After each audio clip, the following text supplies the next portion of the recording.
नमस्कार मित्रों, जय श्री राम। मैं विजय वर्मा, संविदा परिचालक, शाहजहाँपुर डिपो से आज विवश होकर पुनः आप लोगों के बीच उपस्थित हूँ।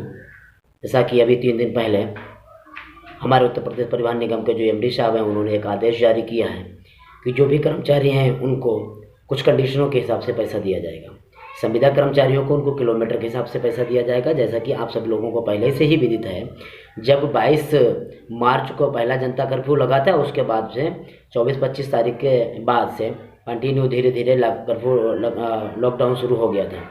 उसमें 27-28 तारीख में भी हमारी बसों को संचालन किया गया था मार्च में, लेकिन अप्रैल माह में किसी भी तरीके से 5-6 हज़ार, 7 हज़ार, 8 हज़ार करके इन्होंने तनख्वाह दे दी थी।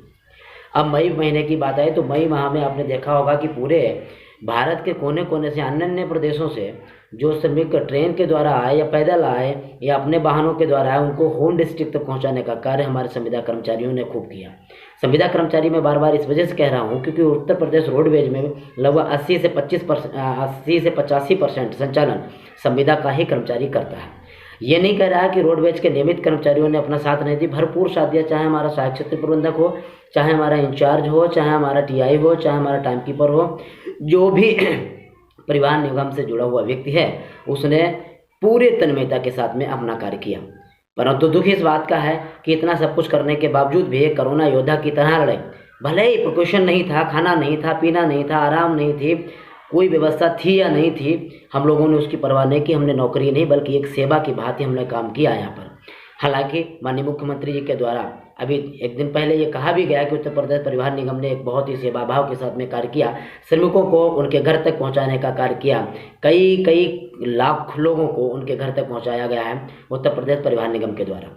लेकिन मैं उम्मीद करता था कि हम लोगों को खाने भर का भोजन, खाने भर के लिए तनख्वाह अवश्य दी जाएगी।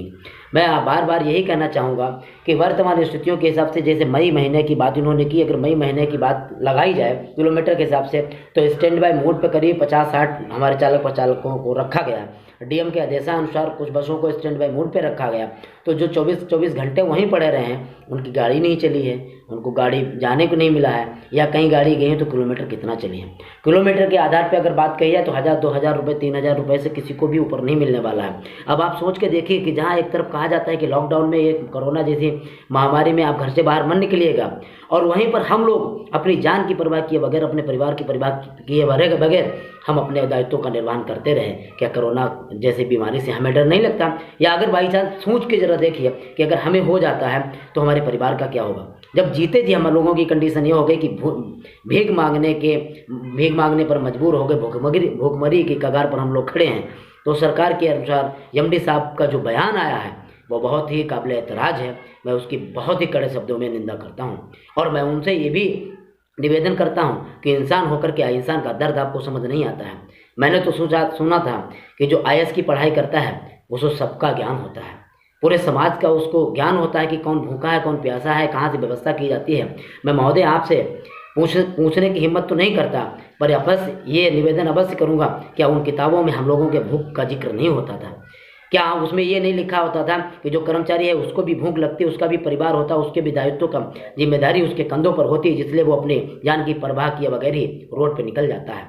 हमारा एक कर्मचारी रोड पर निकला है अपने दायित्वों का निर्वहन करते हुए। जरा विचार करके देखिए, अगर 2000-3000 रुपये की महीने की नौकरी करके हम लोग यहाँ तक आए हैं, और इस समय वर्तमान में जिस तरीके से ड्यूटी की जा रही है, किसी भी कीमत पे कोरोना से हमें कोई बचा नहीं सकता। जिस तरीके से हम लोग ड्यूटी कर रहे हैं, किसी भी कीमत में नहीं बचा सकते। और अगर हम मान लीजिए, हम जैसे हमारे कुछ साथी ये दुआ देते हैं कि हम क्या करें, अगर नौकरी छोड़ देंगे तो हमारे बच्चों का भरण पोषण कैसे होगा, परिवार का भरण पोषण कैसे होगा। तो मैं उन साथियों से कहना चाहता हूं कि जिन बच्चों की आप दुहाई देते हैं, जिस परिवार की आप दुहाई देते हैं, जरा सोच के देखिए, अगर किसी कारणवश आपको कोरोना हो जाता है और किसी कारणवश हृदय गति रुकने से आपकी मृत्यु हो जाती है, कुछ हो जाता है, तो उसके बाद आपके परिवार की जिम्मेदारी कौन लेगा? ये ठेकेदार जिनके लिए आप जान गंवाते जा रहे हैं, जो तनख्वाह नहीं दे पा रहे हैं, आपके मरने के बाद आपके परिवार को सांत्वना के सिवा और क्या दे देंगे? तो आपसे निवेदन है कि आप पहचानिए अपनी बात को, अपने आप को समझिए, अपने परिवार के प्रति जो आपके दायित्व हैं, आपके परिवार को आपकी तनख्वाह की नहीं, आपकी जरूरत है। मेरा आपका मानना है कि हमारे बीच के तमाम साथी ऐसे हमारे बीच से चले गए हैं, जरा उनके परिवार की हालत देखिए जाके। जीते जी कोई भी माँ बाप अपने बच्चों को भीख मांगने नहीं दे सकता, उसकी हर संभव प्रयास करके उसकी जरूरतें पूरी करता है। परंतु हमारे ना होने के बाद में क्या हम रोक लेंगे अपने बच्चों को विवश होंगे खाने पीने के लिए? तो किसी भी कोने कोने में जाके भीख भी मांगेंगे, और दूसरे की तरफ उम्मीदों भरी निगाहों से देखेंगे भी कि आप चाहते हैं कि जीवन भर अपना इसी तरीके से काम करते रहें, उत्तर प्रदेश परिवहन निगम की सेवा करते रहें, आपके मरने के बाद में आपके बच्चे आपको गाली भी दें और दर दर भटकने पर मजबूर हो जाएं।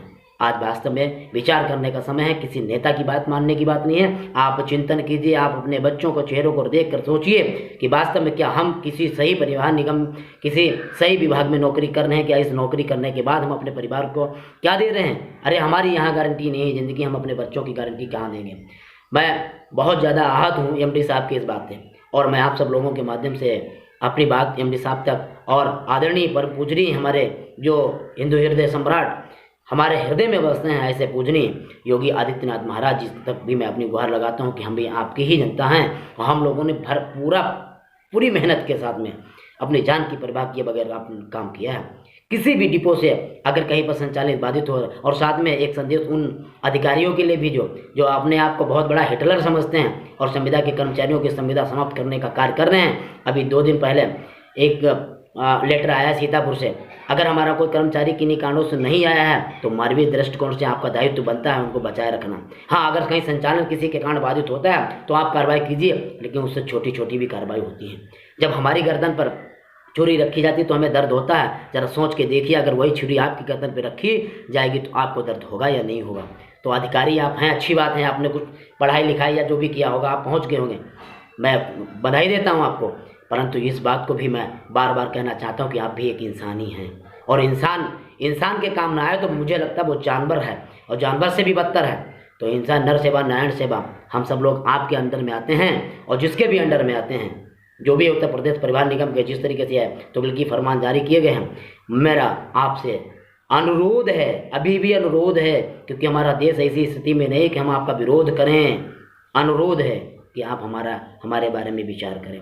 हमारे तमाम साथियों से भी ये कहना है कि चिंतन कीजिए, डरिए नहीं। आपके जाने के बाद आपके परिवार की कोई गारंटी नहीं लेता है। आप जिंदा रहेंगे तो मजदूरी करके भले ही खा लें, खिलाने बच्चों को, लेकिन भीख मांगने नहीं देंगे। और आप अगर इसी तरीके से काम करते रहे और इन लोगों का ये जो रवैया ढुंढुर रहा तो वो दिन दून रही तो लोगों को गालियाँ देते रहेंगे, और आपके ना होने पर मोहल्ले वाले, गांव वाले और बच्चे भी आपको गाली देंगे। उत्तर प्रदेश परिवहन निगम से क्या मिला, इस पर चिंतन अवश्य कीजिएगा।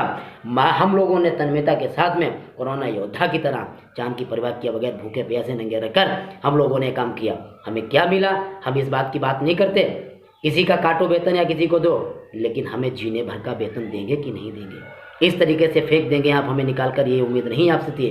बहुत कुछ कहने को है, वीडियो को ज़्यादा लंबा नहीं करूँगा। और मेरे साथियों, आपसे हाथ जोड़कर निवेदन है, इस वीडियो को पूरा देखें और अच्छा लगे तो अपने साथियों तक हमारे इस विचार को पहुँचाएँ। धन्यवाद।